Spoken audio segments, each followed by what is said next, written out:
and transgender Texans. It's important to note that we're not just dealing with the refusal of service to gay and transgender Texans, but with discrimination in employment, in housing, in government services, and in some cases being turned into criminals for using the restroom. Our speakers today have multiple reasons for opposing discriminatory legislation in Texas, including concerns about civil liberties, the erosion of local control by municipalities to govern themselves, and damage to the Texas economy and the state's reputation as a leading business environment. At the end of the day, nobody should be turned away from a business, denied service in a restaurant, or evicted from their apartment simply because of who they are. At this time, it's my honor to introduce Senator Rod Ellis. Thank you all for being here. How was that game last night? I think Texas would be a good headquarters of the NCAA. But on to the subject matter at hand. Chuck, thank you for introducing me. We all see freedom of religion as one of our most fundamental rights as Americans. Texas already has a Religious Freedom Act, as he stated. The Freedom Restoration Act passed in 1999, might I add. It was signed by then Governor George W. Bush.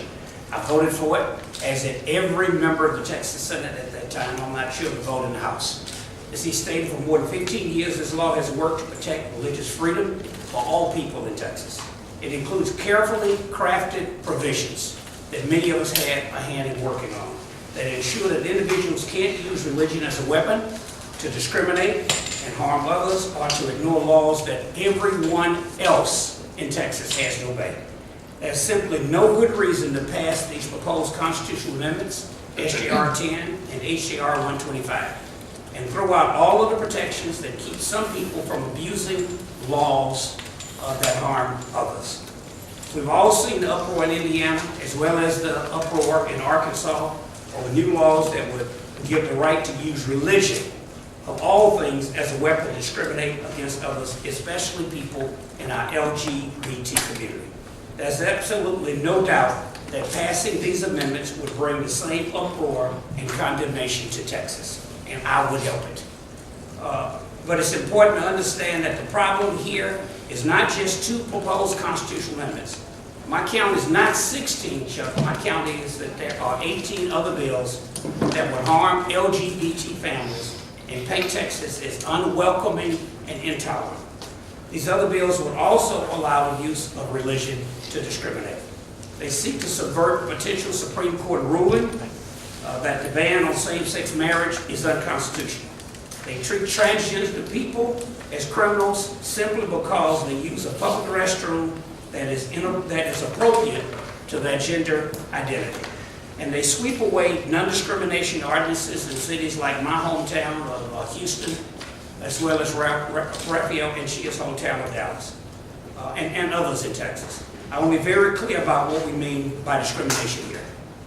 Supporters of these bills like to point to shop owners who don't want to serve people they personally object to.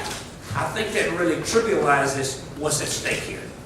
We're talking about LGBT people being fired from their jobs, evicted from their homes, and denied public services the rest of us take for granted, simply because of who they are and who they choose to love. That's not right, and that's not the Texas that I want my children growing up in. Next, I want to introduce my friend Bill Hammond, the CEO of the Texas Association of Business.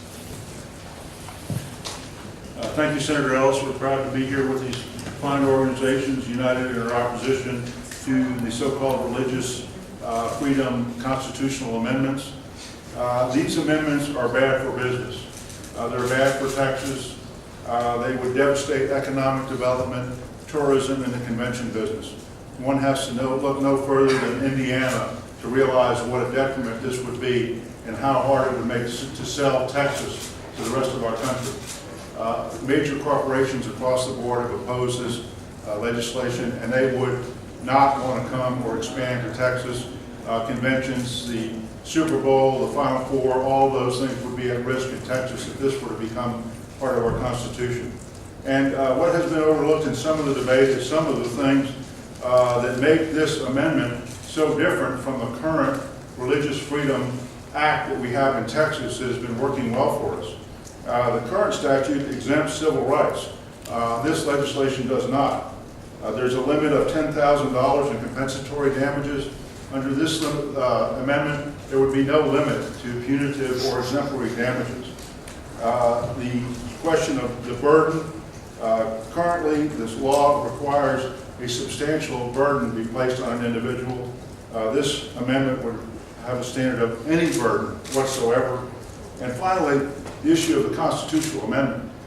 If in fact this were to become part of our Constitution, and it was determined even by the proponents at a later date that there was some problem or flaw in the amendment, it would require a whole new constitutional amendment just to correct that error. So we oppose this amendment. We join these fine groups in our opposition to these amendments. And now next up is Rafael Anchia, State Representative from Dallas, Texas. Thank you, Bill. Thank you. Well, I'm really grateful that Bill is here, and he underscored in his comments what I'd like to bring forward and riff off of, which is not only are these bills bad business, but they're bad for business. Now, in Dallas, I represent most of the Stemmons Corridor, which is about 25% of the GDP of North Texas. And we have important employers in the district, including the largest employer that I represent, Southwest Airlines. Now, it's interesting to note that the state government is far behind the business community on this issue. The business community understands that they need bright, well-educated, talented workforce in order to succeed. They want to be able to appeal to as many people as possible when recruiting human capital. In this case, the legislature is going in the opposite direction. These bills that seek to discriminate against very talented and creative people, in fact, the creative class that we often hear about that helps build great cities, would be adversely impacted by this bill. And I will tell you that the business community is speaking out. Not only do we have Bill Hammond here, but nearly 30 major corporations in the United States, among them Apple, American Airlines, which is in my hometown, Gap, Hilton, Microsoft, Monsanto, Wells Fargo, Williams-Sonoma, PepsiCo. All of them have signed on to launch a statement to speak out against the onslaught of anti-LGBT bills nationwide. Dallas and 2 other Texas metropolitan areas, Houston and Austin, rank among the world's 75 fastest growing local economies in 2014, according to a report to be released on Thursday by Brookings. But how long will that last if we send the message that we don't care how talented you are, we don't care how creative you are, we don't care how much you have to offer the state of Texas. If you're a member of the LGBT community, we don't want you here. And that's what these bills do. They send that signal. In a Gallup survey conducted by George Mason University recently, the 2 most important aspects of what makes cities great are physical beauty and openness to different kinds of people. Our policies should ensure that Texas is a state where nobody is forced to choose between who they are, whom they love, and what they believe. This proposed legislation would undermine or even sweep away non-discrimination ordinances, as Senator Ellis said, in my hometown, like Dallas, and by undoing these protections, the legislature would be sending a message that local control isn't as important as some people pay lip service to. They would be saying that to the rest of the country that discrimination against our neighbors, our friends, our family members is more important. My own city and many others across the state have decided that this kind of discrimination and the legislature shouldn't undermine our city's economic well-being and our citizens' civil liberties. So I'm proud to join the many members of the legislature here, the Texas Association of Business, and the business community, by and large, in Dallas, in speaking out against these harmful bills, because they're bad for business. Good morning. My name is Rebecca Robertson. I'm with the American Civil Liberties Union of Texas. And for 75 years since our organization existed in Texas, it's been our job to defend religious liberty. And so I'm here this morning to tell you that our RFRA is working. I know that because as a lawyer, it's part of my job to defend people of faith from government overreach. And our RFRA has functioned very well for 15 years to help with that. Our religious liberty is literally the first guarantee in our Bill of Rights, literally the very first freedom guarantee in the First Amendment. And the people who propose that these amendments to our state constitution are necessary because religious liberty is under threat are wrong. I know because we represent people of all faiths in lots of different contexts, and we rely on our RFRA to help us defend their rights. As you heard from the other speakers, there's a careful balance in the RFRA as it is on the books right now. On the one hand, it's a very strict standard for courts to review government action that infringes on religious liberty. It has to serve a very compelling government interest, and it has to be very narrowly tailored. But on the other hand, there are important protections in the law that preserve laws that are meant to protect everyone, like our civil rights laws, like our zoning and other municipal ordinances that are needed to make our cities livable places. And there's just no reason at this point to undo that careful balance and to shift the balance so that people of faith would then have the ability to opt out of laws that are meant to protect everyone. That's why we stand in opposition to this, because we know that it isn't needed. So next is Kathy Miller from Texas Freedom Network. Good morning, everyone. I'm Kathy Miller, president of the Texas Freedom Network. We represent more than 100,000 religious and community leaders united in support of religious freedom and individual liberties. I'm honored to be up here today with these organizations and these legislators, and I want to make it clear that every person up here believes that religious freedom is one of our most fundamental rights as Americans. That's why it's protected in the United States and Texas constitutions, and why Texas adopted our own RFRA in 1999. But using religion as a weapon to harm others with whom you disagree isn't religious freedom. It's discrimination, plain and simple. And while the authors of the 2 RFRA amendments filed in Texas have tried to minimize the harm their bills would do, when a person experiences discrimination, when they're evicted from their home or fired from their job, there is nothing minimal about that harm. Just as bad are all the other bills designed to promote discrimination against LGBT Texans. In fact, the bills under consideration this session, taken together, go further than even the irresponsible bills that sparked the backlash in Indiana and Arkansas. The truth is that these bills are bad for business and the Texas economy, as we saw in those states and you heard today. They're bad for the ability of our cities and local communities who are increasingly willing to protect against such discrimination. And these bills are certainly bad for gay and lesbian, bisexual, and transgender Texans who shouldn't face discrimination simply for who they are and whom they love. I want to make one final point.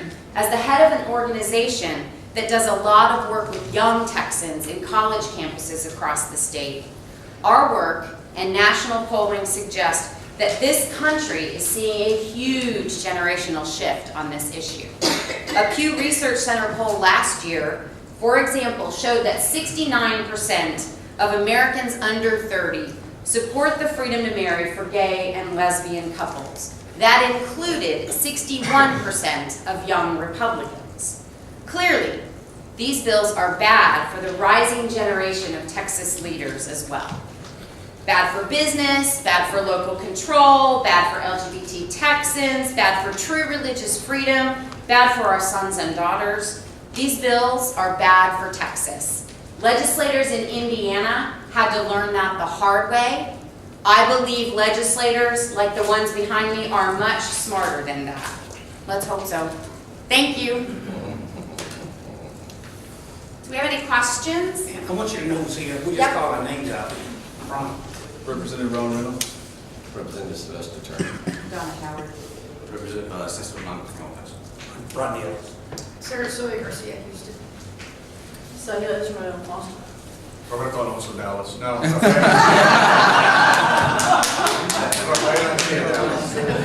Any questions? I've got a question for Bill Hammond. Sure. Maybe my memory is not as good as it used to be, but I don't recall ever seeing you standing up here with only Democrats. Are you leaving the Republican base on this issue? Well, I don't know. I think that I'm not sure exactly where the Republican base is on this issue. I think given what's transpired in Indiana, many people have wakened to the problems that would result from this misguided legislation. Obviously, the Indiana legislature reacted to it and is trying to make up, but so much damage has been done to that state that it'll be hard to repair it. We certainly don't want that to happen in Texas. So you have not had a chance to talk to Republican lawmakers about this? Well, I've talked to some of the lawmakers about it, and some of them have expressed concerns privately. I mean, perhaps Senator Ellis. I was going to say that there are a lot of committees that are going on right now. I've talked to some of my Republican colleagues in the Senate, and they agree with me. Doesn't mean that they'll vote with me. You know, around here, once we change the rules, it used to be that 21 would turn into 31 or 27. Now sometimes 19 turns into about 25. But at least some have told me privately that they agree with me. And Raphael, someone on the House side may have some comment on what your colleague has said, at least privately. Yeah, I mean, look, I think we have a solid block in the House among Republicans and Democrats to block this legislation. I don't think a constitutional amendment is going to go anywhere in the House, and I say that very confidently. And it won't just be Democrats who will stop it. I think this will be a bipartisan effort because people are concerned, about the Texas economy and about business. I mean, when Bill Hammond doesn't stand up here because he loves Democrats. Bill Hammond stands up here. Now, wait a second. I love all the members of the Texas. Bill Hammond stands up here because he loves his members. And his members want high-quality, talented, creative employees. That's the #1 concern that I hear from CEOs in Dallas. I want quality employees, and it's hard to find them. And these bills do nothing to improve that situation. In fact, they make that situation more difficult for Dallas employers. And that's why Bill Hammond's up here. That's why we're all up here. And I feel confident that we will stop this thing in the House. Yes. Also for Mr. Hammond, you spoke to the constitutional amendments. Can you also speak to the preemption bills? Do you support those? Oppose those? We haven't taken a position with regard to that legislation yet. We'll be looking at this, but we don't have an official position this morning. Bill? I'm sure the mayor would like that. Call on him. I think one of the things that turned the tide in Indiana was some companies that are based in Indiana that are pretty conservative companies came out against this bill. You know, Eli Lilly, Cummins Diesel. Any Texas corporations that are publicly against the legislation and constitutional amendments here? Well, I'm not 100% certain, but I believe AT&T has spoken to their opposition. Now, I'd rather not be quoted as saying that because I'm not 100% on that. But I believe that they were in Dallas Morning News recently. Do you remember, Raphael? I'd have to check. Okay, I don't know. I don't want to speak for them. I'm not sure, but I know Apple obviously has a presence in Texas, a substantial presence right here in Austin, Texas. And American Airlines does as well, Bill. American has spoken out. Yeah, they've signed, if you look on the HRC website, they've signed a letter or a statement with a bunch of other Fortune 100 companies against bills like these. And we'll give you a list of them to call. That helps. I'll get you. We'll give you the ones we want you to call. Any other questions? Mary, you want to add anything? I don't want to, any of my colleagues want to add anything? What do you think? Okay. All right. Thank you all. And thank you all. Thank you. Thank you, John. Y'all get this picture with Bill.